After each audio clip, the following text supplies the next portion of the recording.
What I like to do is start on the inside, remove everything I can. I like to work toward my dumpster.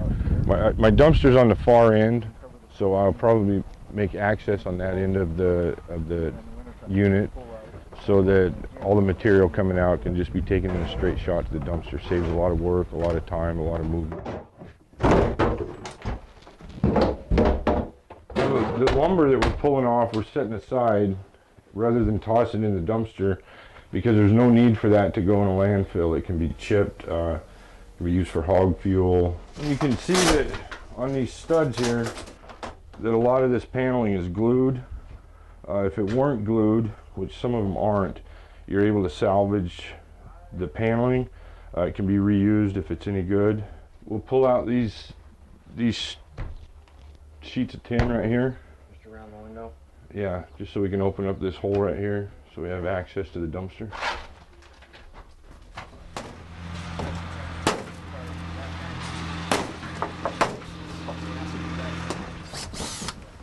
One of the things you want to do is check to see if there's any iron in the material by using a small magnet. It tells you whether you have aluminum or not. So this appears to be aluminum. It doesn't seem to stick at all. So, and the other clue was that when Mike was pulling off the sheets, they ripped very easily. When it's tin, it rarely rips that easily. The project team creates scrap piles or any lumber or metal that can be repurposed, as well as a garbage pile. The ones we can take off whole we'll use for building either an outbuilding or something. The ones that get torn up like this, I just folded them up in like 2x3 squares so they could be stacked and taken to recycle. Yeah. This one we aren't going to get too many of those off like that because we can't pull these screws out. Got too much paint on them, we can't get the bits on them.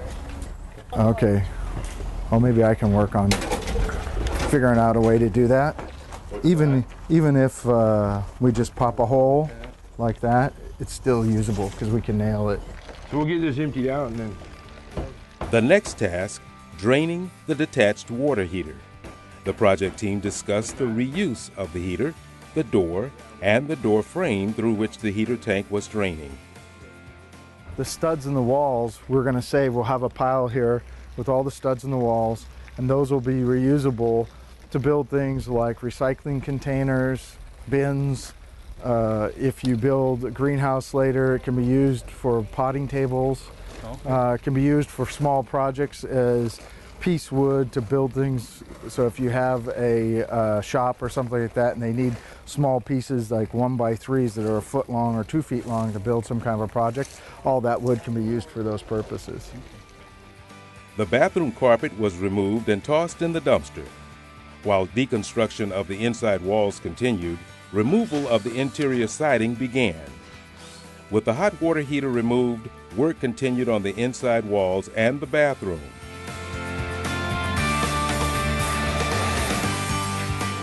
The furnace also was removed for recycling. We started working down through the middle of the unit. The goal is to end up with one big empty box before you move to the outside. That makes it a lot easier to access the inside of the roof. Anything that someone else can get use out of, we try to salvage that if it can be done economically. If you spend an hour salvaging a $2 item, you've lost. It's not worth that. Next, the team removed the remaining interior walls, forming the individual rooms. The next step was to drop the interior ceiling. It's nice that that stays up there while you get this off, and then you come back and knock that down.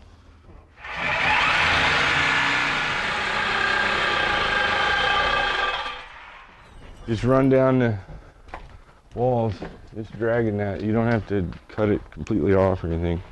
You get it started and scored.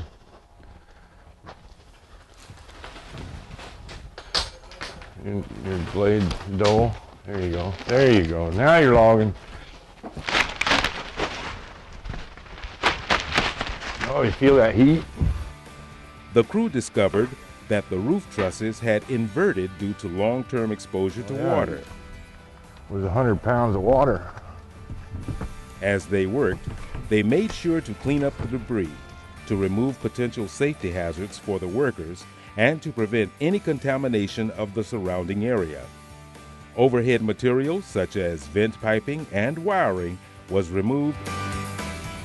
After all the walls were removed, interior paneling, studs, we went ahead and dropped the lid.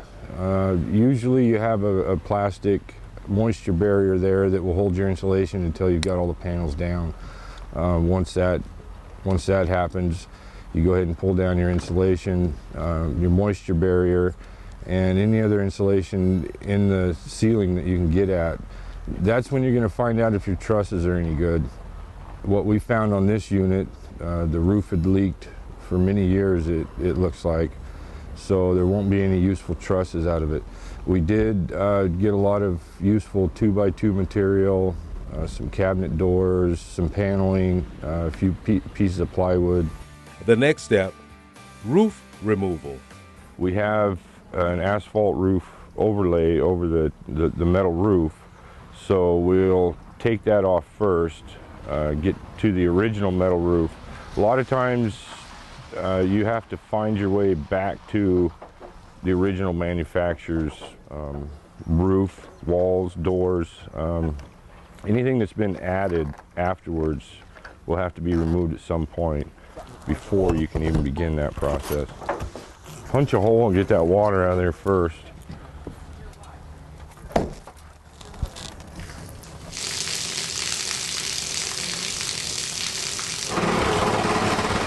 Using a reciprocating saw, the crew began cutting the roof into manageable sections for removal.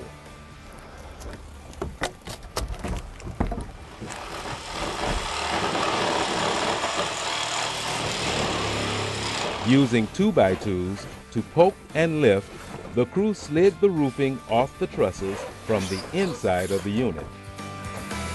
On this unit here, we found rolled roofing, asphalt roofing. It made the roofing material so heavy, we couldn't take it off in larger sheets. You'll find that a lot as these things leak over the years. People do everything they can to stop the leaking. When it's too heavy to handle the entire length, you just cut it up in pieces that you can manage. You take your edges loose, which should be your only attachment point. They won't be attached in the field. Cut it to a length that you can handle and slide it off one side or the other. If you have trouble sliding it from the outside, by this time you've already got the inside open. You just take a couple of boards, lift it, shove it off the outside. At that point you can roll it, stomp it, get it into a manageable configuration, and recycle from there. With the roof structure trusses now mostly removed, a tension strap was installed to provide structural integrity to the unit. Oh, there! Woohoo! He's doing now just set that aside.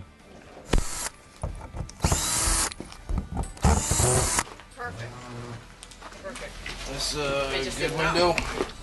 Meanwhile, removal of the exterior aluminum siding was proceeding on the opposite side of the unit.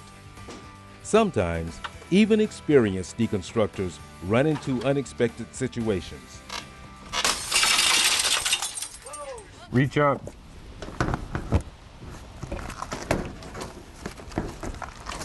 There you go.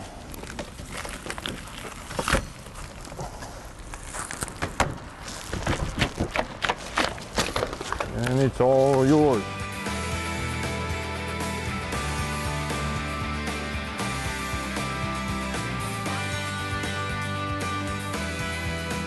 We started removing our siding. That would be your next step in this process after your roof. We reached a point after the roof came off that the walls were unstable and we needed to shore them up. We threw one strap over the outside wall, the side that it was leaning to, and secured it low on the other side. That's all you need really to make sure you're safe. It takes about 5 minutes, but it will save you a lot of headaches if this thing comes down on you. The siding and the windows You need to remove all your fasteners, of course, up to a point. It's starting at the top and working your way down, we found to be really effective. One guy on the scaffolding, one guy down below, working together can move along really quickly. Preparation began to drop the sidewalls. The units are tied together with straps. You'll find these usually top and bottom. The bottom ones come up onto the wall studs. The top ones will wrap over the top of your trusses. If you don't clip these and you try to drop these walls, you'll struggle. I use either a Sawzall or just pull them out this way. It's a lot more convenient. If you push your walls in or any other materials in onto the deck, it's just a convenient working surface rather than on the ground. Right there, perfect. Okay, I'm clear. Okay, go ahead. Yep. Once the debris was cleared from the deck, the team began removing the back wall. Ready? Okay. Where I'm going in? Go ahead, yeah. Then a section of the remaining sidewall. As the team once again clears debris, they note the unusual framing on the deck material. This is kind of, it's 2x4, not 2x6. Yeah, that's not normal. No, it's not. It's not. Which it's cool. I mean, it's totally cool with me.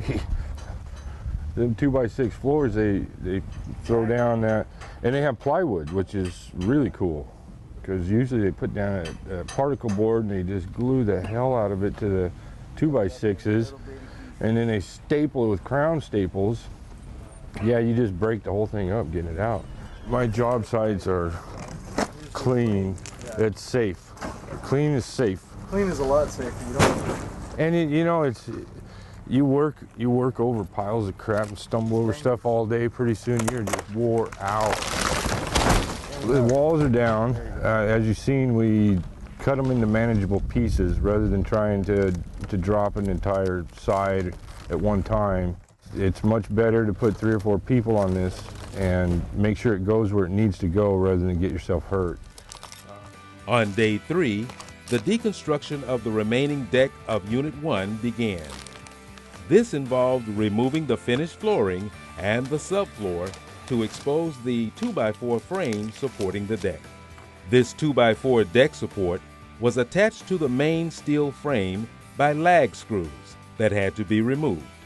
Get down to the framing. Once that happens, you're going to find some kind of insulation underneath. All your plumbing's going to be under there and your heating ducts. These things, you just look for salvage while you're at it. It's probably the easiest part of the structure, simply because it's usually at waist height and easy to get at.